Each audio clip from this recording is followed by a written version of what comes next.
Hello and welcome everybody to our webinar partnered by HICX.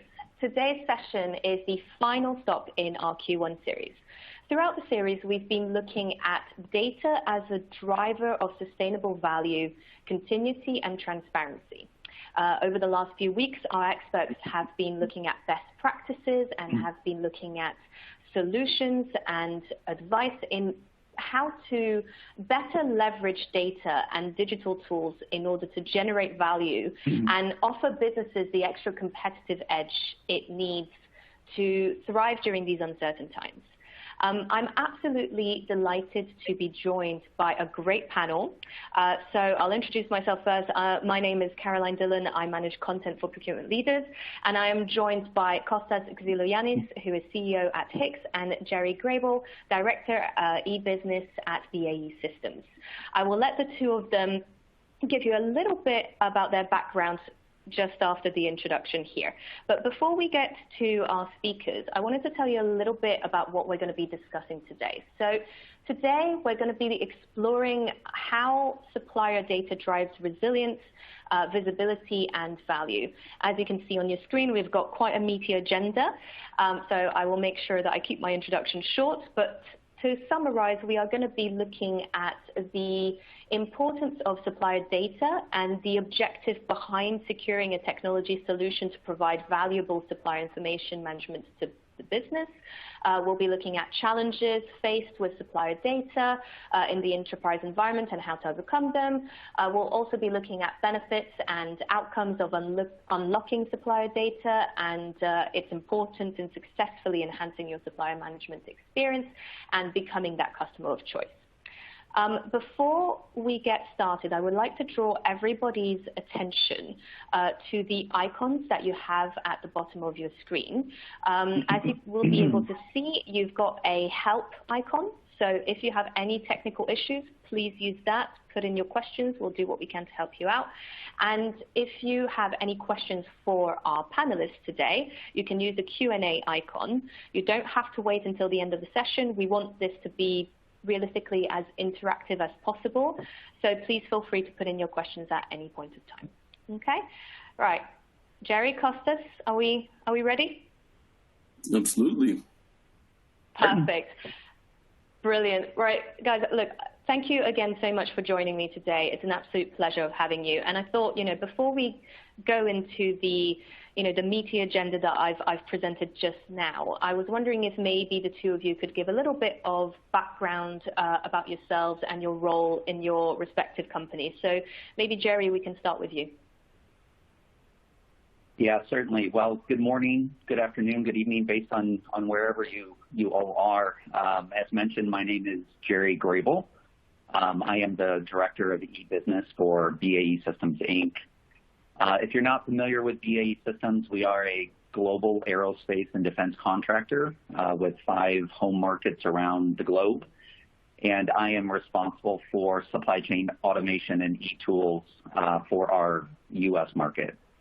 There are a number of common processes and systems that our various sectors and business units utilize within supply chain. And my group's responsibility is to look for opportunities to harmonize those and digitize and add automation to where we can. So that's pretty much what I do. Brilliant. Thanks, Jerry. Kostas? Yeah, hi everyone. So I'm co-founder and CEO at HICX. Now my background, so computer scientist by education, and now 20 years in procurement and procure tech, and focused on building the supplier experience platform at HICX, which for us is about helping our customers to set up their suppliers for success. And to be honest, we got into this, we're a supplier also for big companies, but it's a logical kind of way of thinking about things. If you think of employee experience and how that was, 10 years ago and how that shifted, our view is that you can also have a win-win and focus on supplier experience to actually get more from your relationships. Brilliant. Thank you both. So I want to get started with looking at what is making organizations, address the issue of supplier data and why they are deploying deploying new technology solutions to achieve this. So, Jerry, for you, why was it important to deploy these tech solutions to streamline and improve supplier onboarding and master data management processes? Like, what were the business use cases and motivation behind this change? Yeah, really good question. Well, for BAE Systems Inc., which again is our U.S. market, supplier management was a very manual process across our business units. We have 4 sectors, 10 different business units, many different ERP systems. We run Oracle, CostPoint, a number of other ERP systems, and each business was onboarding suppliers and managing their supplier information, through very paper-based forms, email, and this led to just very inconsistent data and very inconsistent data within our various ERP systems. Common suppliers had multiple names. They had inconsistent formatting, periods and commas. Some of the names were spelled wrong. And these ERP systems feed downstream systems like analytics tools. So without, consistent data, it was very difficult to do spend analytics in those downstream systems. Some of our suppliers were so different, we couldn't even tell if it was, the same supplier or not. So one of our goals was, to clean up that data, to create a single source of truth that would be consistently pushed into each of our ERP systems through integration, which would then lead to better analytics and use of that data downstream. Another goal was really to be more compliant around supplier documentation. So again, with paper-based email processes, it's really a lot of shuffling of data that's executed by different individuals across the organization. Few of our business units had very tight controls of that paperwork, so it really wasn't uncommon to hear about audit findings due to missing paperwork. So our goal was to digitize the process and centralize it, to a central repository where anyone could go to get it. So a one-stop shop, if you will, for supplier information. And then I think finally, we really wanted to try to normalize the data so that we had one set of forms, harmonize our forms so that all of our business units shared, in those common forms, and therefore suppliers only had to submit and complete it once. Again, prior to deploying a tool like this, suppliers would register multiple times across our business units, providing similar information, but on different forms. So now we've got one set of common forms, and it's a lot easier, on our suppliers to manage their information. And because of that, we feel like we have engaged them to keeping that information updated. Yeah, and essentially it's also allowing for greater visibility of, your supply chain and a better communication with your supply chain, you'd say. Yeah, absolutely. Now we have one repository, one source of truth.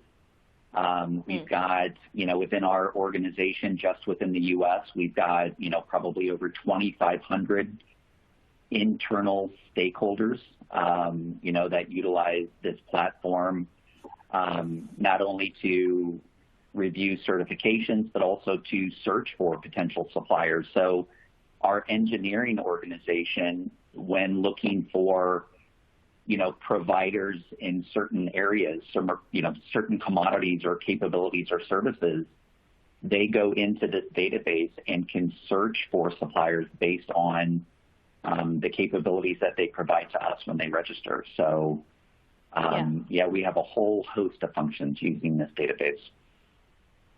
Brilliant. And thank you for giving us a little bit, of that overview there. And Kostas, I'd like to move, to you. As I just mentioned, obviously, I mentioned the words visibility, communication.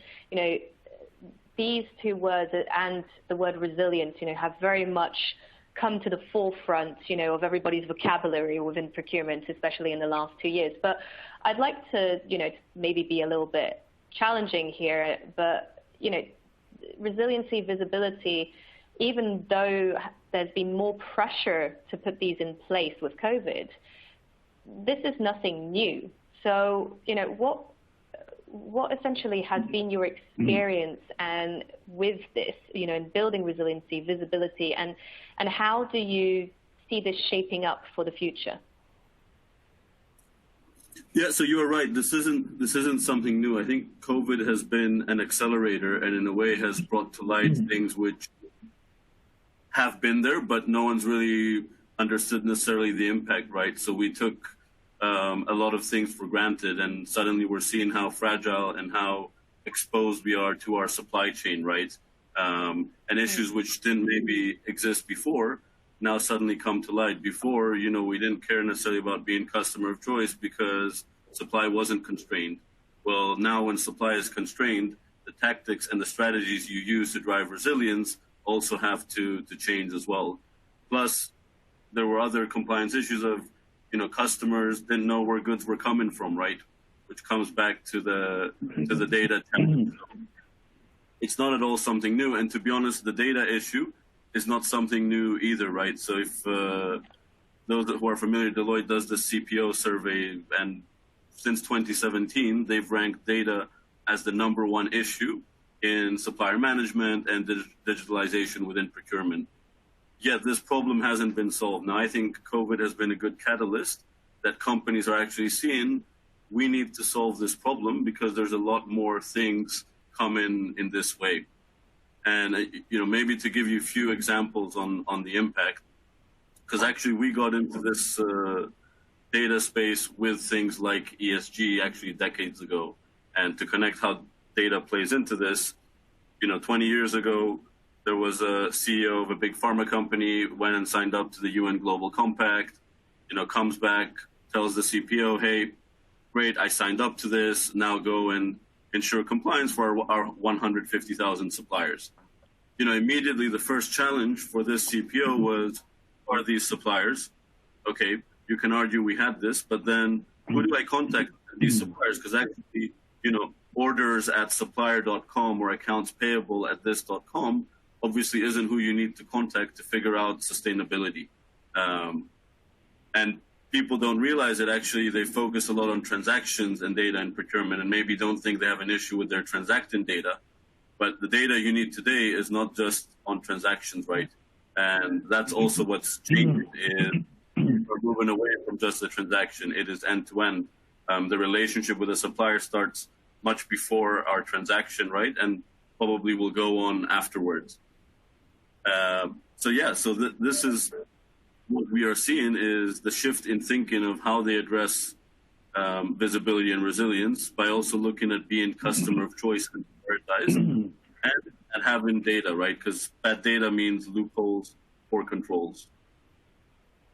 Yeah, definitely. And, but we are getting some good questions there from the audience. And before I bring them in, to both of you, really, Kostas and Jerry, Kostas, you mentioned it quite rightly so, that COVID has been the catalyst to all of this. But these were issues that, existed beforehand. And I agree with you, there's definitely a shift and we're starting to see a change and we're starting to see businesses, finding solutions to all of these various challenges. But what I'd like to know is if it's not something new, what are the barriers? What do you think is preventing businesses still from gaining that visibility, gaining, that transparency across the supply chain? Kostas, maybe we can start with you. I think there will be internal and external factors. So maybe starting with some ideas which I might look at internal. So first one could be as basic. A lot of them don't know they have a problem because depending on obviously the organization and the maturity of that organization from a procurement standpoint, they might be very, I still would say siloed, right? Whereas more mature organizations think more end-to-end. So if you ask them, do you have a problem with data? They'd probably say no, because they're looking at their singular procurement suite and that kind of scope. So I think one of the barrier is some organizations haven't matured enough yet, right? So they're not yet addressing that, yes, we have a problem. I also think, but this has changed. Before, the business case was much easier to say, hey, we're going to do an e-auction, for 100 million, save 10%. Wow, we've got our 10 million ROI business case. Data business cases have been historically more challenging to sell internally, right? And organizations, big ones, obviously have to sell these business cases. I think this has changed now, though, right? Digitalization, AI, machine learning has made it much easier that you don't have to argue the justification of the business case. That was not the case, right, 15 years ago. It was very much driven by a very easy savings target on a massive amount of spend. So it was just easier to focus on those, which I also think made companies focus on wrong priorities, right? Which is why today many of them don't have a data foundation, but have a hodgepodge of transactional systems. Yeah, definitely. And that links to what you were saying at the beginning, Jerry, that you started because you wanted to essentially, I don't want to say clean up the data, that's the wrong word, but you understand kind of where I'm coming from. So what are your thoughts on these barriers and, the need for visibility and how to get there? Yeah, I mean, I'll tell you the one thing that was really important for us and that I think made us successful is that within the U.S. market, the market that I sit within, we've got a group of leaders that are joined up and are in agreement with, strategies to improve the way we do business. So I think one of the reasons we have been successful is because we've had that top-down support from our leadership to really help drive these changes. I will admit, as large of a company as we are, we really didn't understand master data management. And exactly like Kosta said, I don't think we recognized that we needed a change. It wasn't until we really started to dive into the processes where we began to learn that, this doesn't work. These are without clean data, without a consistent source of data, that should come straight from your suppliers. There's a lot of limitations, that you just don't recognize. I think it is a culture change. I mean, people, however they're managing your data today, they've likely been managing it that way for a very, very long time. So this is change management. This is a change in culture. It's a change in doing things a different way. And again, I think for us, a lot of that success has been from, having that leadership, that is there to help you drive these initiatives. Yeah, definitely. And thank you both for your views on this. And before we move on to the next section of our agenda, there was a question from Nadezhda in the audience. So Jerry, when you were explaining how you were, looking at your data and essentially you were explaining all of the harmonizations of forms. And Nadezhda was wondering if there was a way to measure that impact of such an effort. So what would be your answer here? Yeah, absolutely. I'll give you a couple of stats and then maybe a different brief explanation. But, when we were doing our business case, we got pretty detailed on, this is how we do things today. This is how long it takes us to do all of these various activities, that we think HICX can resolve for us. Within just the U.S. market, across our 4 sectors and 10 business units, our business case showed over 16,000 hours of savings, labor savings, by harmonizing these processes.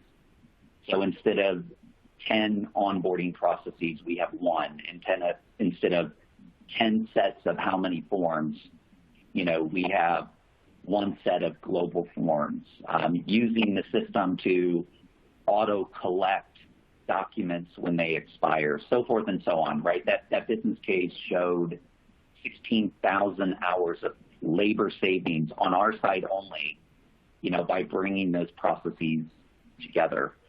The other thing that we set were goals around cycle time, right?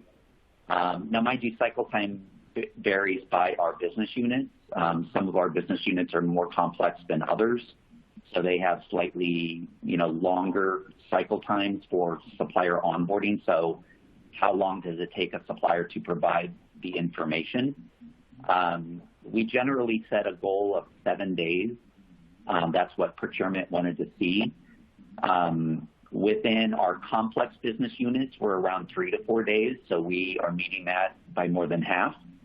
And prior, our simpler business units, they're about 1 to 2 days. So we're exceeding that 7 days, quite well. That 7 days was basically set as an improvement to what they were doing before.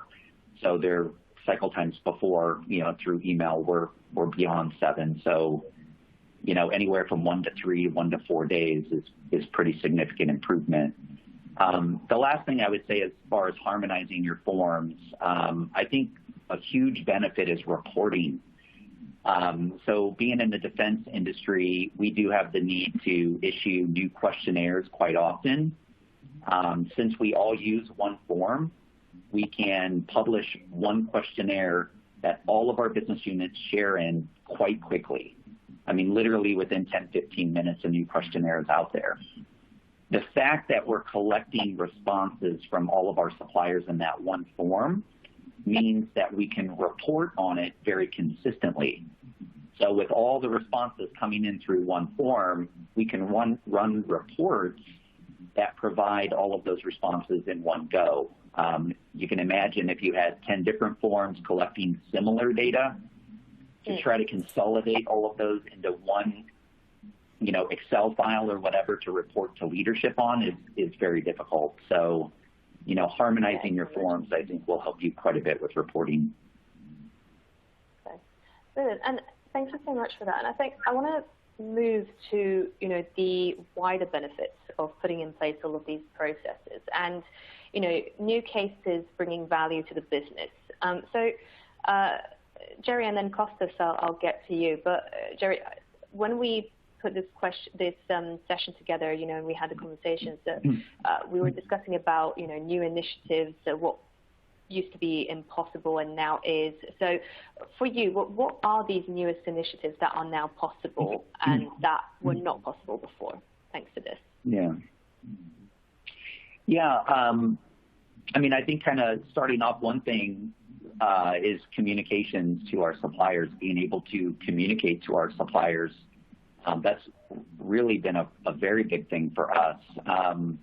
The ability to quickly send messages and attachments out across our wider supply chain has been a key capability.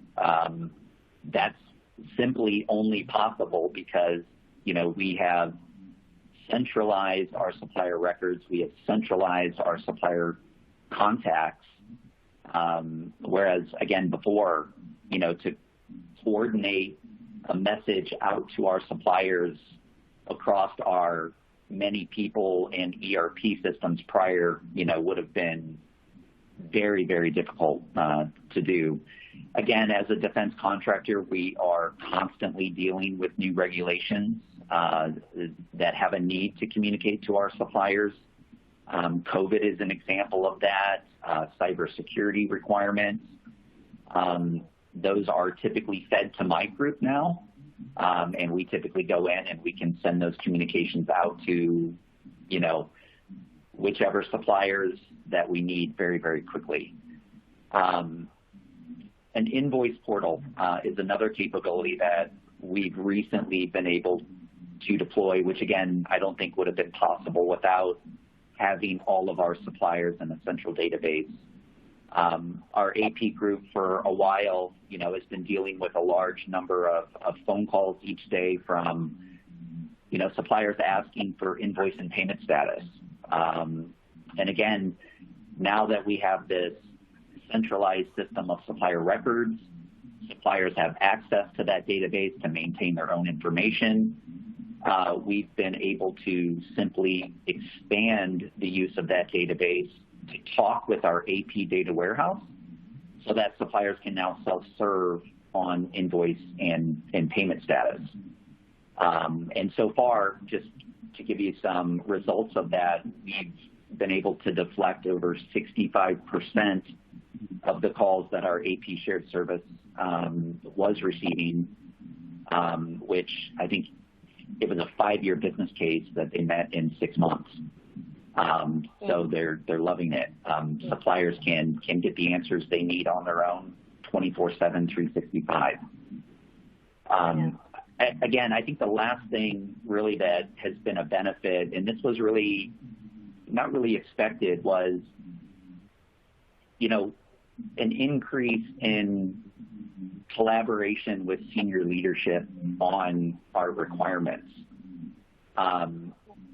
Each time we try to harmonize a process across our business units start questioning why we're so different. For instance, certificate of insurance is something that we're currently working on harmonizing. And our businesses are asking, well, why is it for our ship repair business, for suppliers to come on site, it's $1 million liability. But for our electronics facilities, we're asking for $3 million liability. A shipyard is more dangerous than us.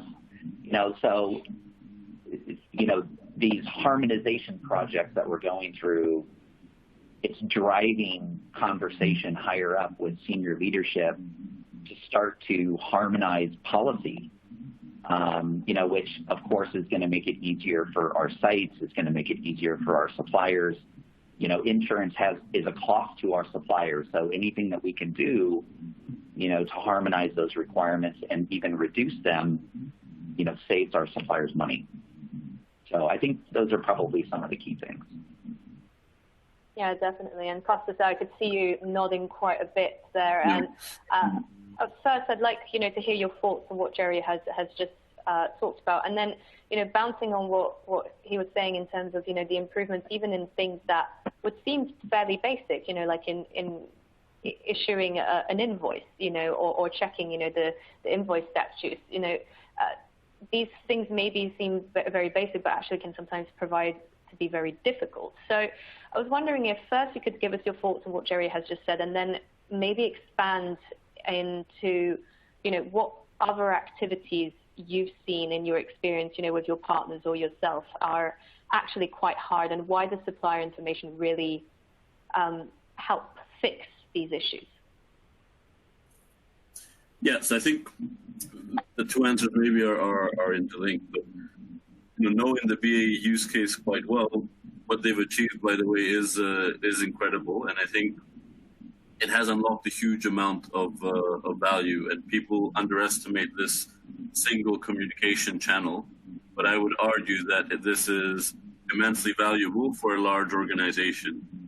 This team of, and I've seen it, right? A vulnerability happens, boom, out it goes to your supply chain. We're launching something new, boom, out it goes, right? We have a new regulation, boom, out it goes. These are things for an organization the size of BAE, each time that would take lots and lots and lots of time and effort, right, to do these exercises. So it definitely has unlocked a huge amount. Now, the invoice status example, which we say, and also Jerry has experienced at BAE, the reality is everyone comes at it saying, we just need a simple portal. And of course, that sounds very simple, but the complexity comes then behind the scenes where you realize why this foundation is important. Because when you take the landscape of a large organization, it could be that, they're using Coupa for indirect. They're using ERP for direct. They're using a couple different payment networks, maybe Tungsten, maybe TradeShift, right? So suddenly which is the portal, right? You don't have one portal. So to actually just show supplier status of invoices becomes a massive integration project. Whereas our view would be, why not take something like the approach BAE did and fix actually a high impact process like onboarding, but doing it properly, which serves as the starting point of linking your data, which means every new record I have coming into my organization now is fully connected. Having this established means these use cases, like showing invoices in the portal, do become really easy, which is the journey I think BAE has gone on. Stuff is becoming easier and easier, right? We can challenge policy. This is now easy to do. Before, it would have been very hard to do. We can harmonize things. We have visibility. We have a single channel to deploy things to our suppliers. So all these activities just start to become much, much quicker and easier once you've created this foundation of data. Brilliant. And we've got an interesting question from the audience, from Andy, who's, so within the context of, managing your suppliers, okay, so rather than multiple sites around the globe independently managing the same supplier, he's interested in your advice in terms of, managing supplier data shared by different business entities, which I think links quite well with what you were saying, Jerry, in terms of the leadership collaboration. So I was wondering if you guys could give your thoughts on this. And Jerry, I'll have you start, and then Kostas. Yeah, so I'm kind of reading the question here. Can you offer any advice on managing supplier data shared by different business entities?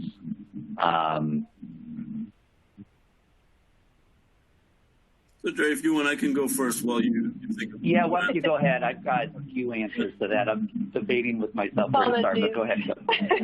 Yeah.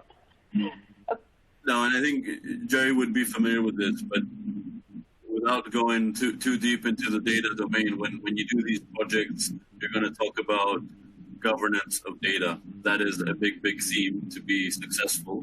And as part of these conversations, you will talk about what data we need to manage globally and what data will be managed locally. But at the end of the day, it's a decision, right? The same as when Jerry was harmonizing forms, you agree that these things are common and these things are going to be local, BU, regional, kind of specific. So in reality, to centralize, you have to have this capability.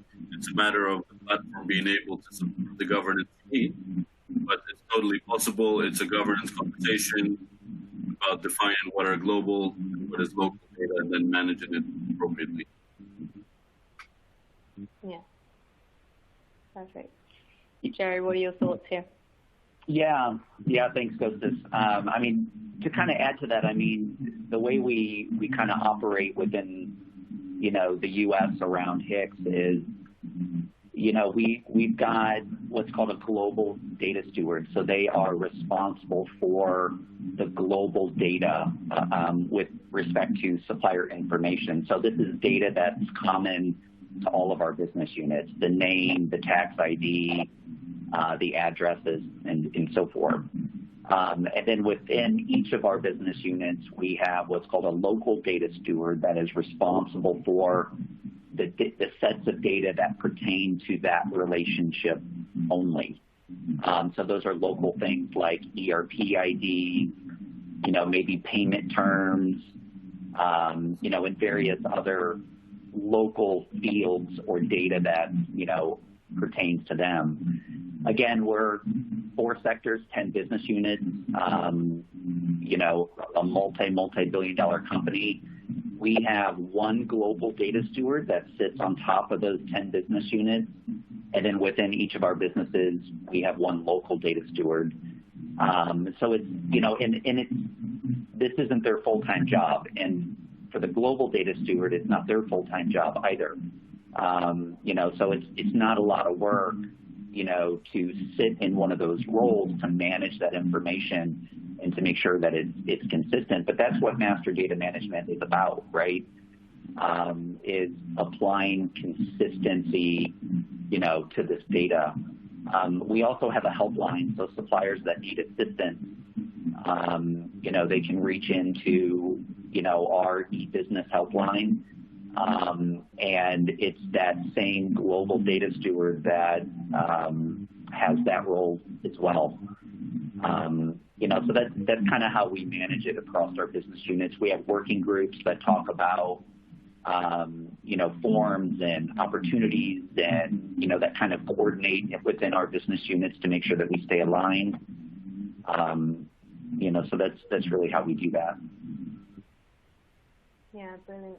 And I want to take us to a different section, and because we've actually been getting quite a few questions from the audience, in terms of the supplier themselves, and I want to focus a little bit on the supplier experience and communication. So, much of what we've discussed so far has been very much looking at, obviously, the company becoming more efficient.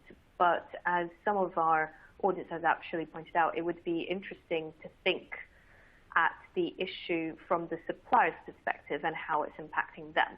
So with that in mind, Kostas, I want to take it to you. For you, in your opinion, what are the benefits to view these requirements, all of these processes and these changes through the lens of the supplier? Yeah, I think it's important to view it, by the way, from the lens of the supplier, because first of all, I think it helps you to better understand the problem which, as an organization, you might have, and help you fix it, which would create a lot of value. And here I reflect on, again, the example which Jerry gave, which is the things now it has brought visibility into, right, in terms of how they can harmonize things further. And also what I mentioned earlier on, that some people don't know that they have a problem. And that is partially because we're not looking at it from the right lens. And, I'll explain a little bit why this is important and how we see this going. For us, there's a huge drive for what we call one-to-one supplier experience. And that is looking at it from the supplier lens. And for us, this will be driven by this idea of hyper-segmentation that we started to work on. And the thinking behind this is, procurement mandate has grown. We're no longer about just procurement and is it strategic, leverage, tactical, those kind of segmentations. We need a segmentation for innovation. We have a segmentation for risk. We have a segmentation for compliance. And actually, you see this going very, very deep, right? Depending on how much we spend, how risky they are, what payment terms are they, standard payment terms, non-standard, where are they located? You have all these different requirements, right?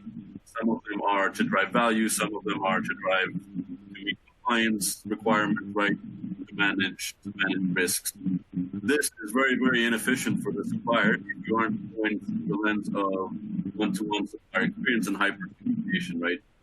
I know BAE, it would be impossible for one supplier to have one size fits all. They have like 90 compliance requirements. A supplier, of course, not all of them apply to every single supplier. They have utilized hyper-segmentation to meet this experience, which knows what are the right things for the supplier. So this drives simplicity for the supplier, which also drives them to be able to provide you better data, which in turn then solves your problem of better data, by the way, right, as well. So our view is, if you solve the supplier experience, you'll create a much better data, which again lets you improve the experience and so forth and so forth.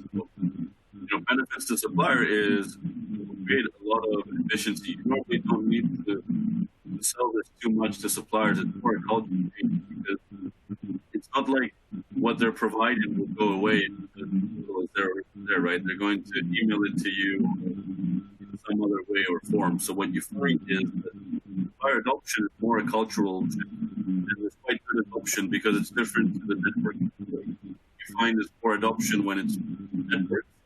When it's the customer's portal, actually that becomes their medium of communication, right? It takes away other noise which they would have, multiple people reaching out to them. Now they have one place. So hopefully that helps. Definitely. Thank you, I answer one of the questions there as well.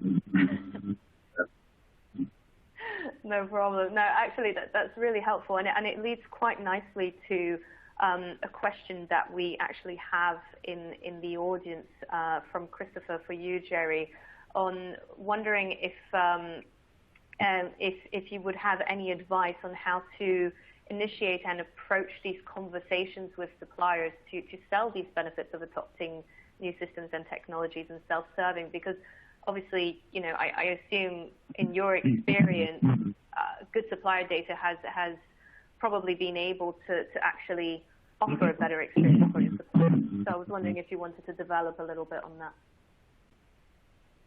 Yeah, I mean, it's a great question, and I think we can all relate to it. I mean, suppliers nowadays, have more and more portals to log into, more and more passwords to remember. So, I mean, certainly this process has to be, equally about them as it is internal. So let me give you a few answers as to, how I think our suppliers have benefited. I think most of these, certainly fall into, helping them, agree to this process. But again, one of the big ones that I mentioned earlier would just be, registering once, right?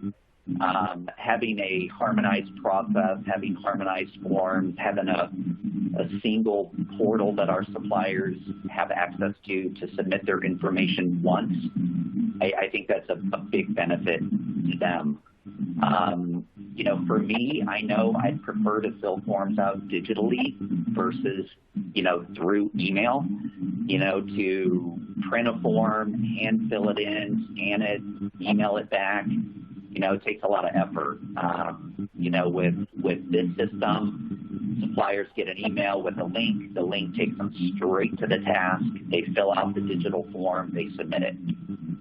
And they do it once. All of our business units share that information across their organization. I think another one is just helping our suppliers remain compliant to not only BAE Systems requirements, but also our industry requirements. Again, having good supplier contact data allows us to communicate more accurately with them, not only on BAE requirements, but new regulations that are coming out, or even when events occur, the ability to help them navigate through those, like, COVID or weather events or cybersecurity requirements. I think the ability to communicate with them and help educate them just helps keep them compliant, to everything that's going on. Certainly with our invoice portal, I think our suppliers are getting paid faster, which, is probably a great thing for them. I think a couple of reasons for this. One, within BAE Systems, our accounts payable department is processing an invoice and notices that there's a missing payment address in the ERP. They now have the ability to pull up HICX, add that location, it integrates into the ERP system, and they can immediately process that invoice. Without those centralized records, the AP would have to log into multiple systems, which they're not going to want to do. So they would toss it over to the buyer for them to handle. It would sit for a few days until the buyer got to it. And 2 weeks later, that address would get added. Now it can happen in minutes.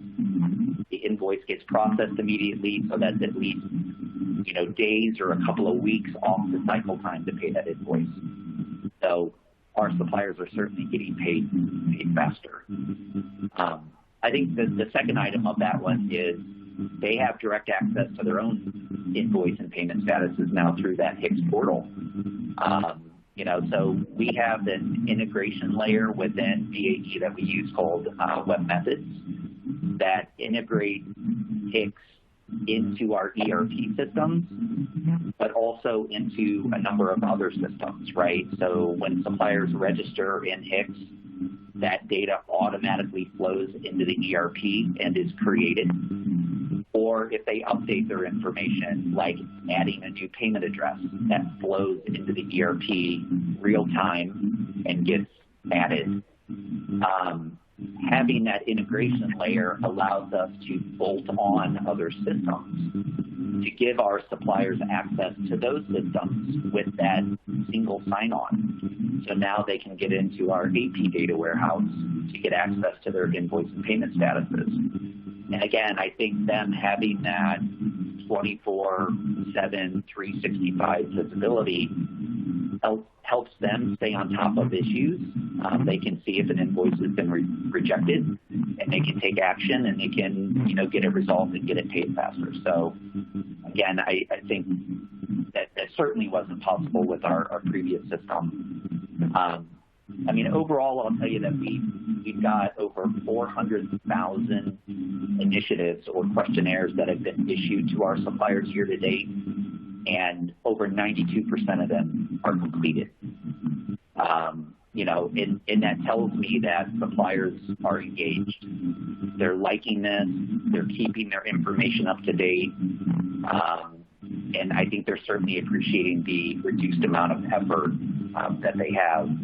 HICX is, I think one thing that we probably all struggle with is supplier contacts, right? Think about your ERP system. Do you think it has good contact information in it? We didn't. But I can tell you now, HICX is the source of truth for supplier contact information. They are remaining engaged, and they're keeping their information up to date because they need to in order for all those benefits I mentioned, to take place. So,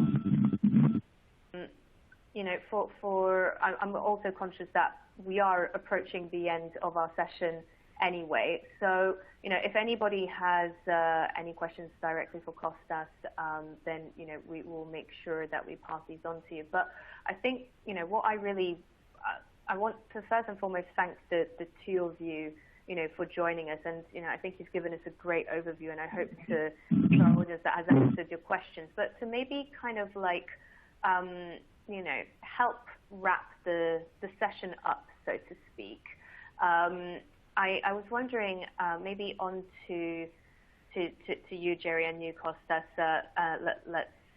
Let's have a think about what you two are thinking of undergoing next in terms of projects, in the near term, in the long term, and what would be your last words of advice, thoughts, in terms of adoption of supplier experience management and how it's been adopted?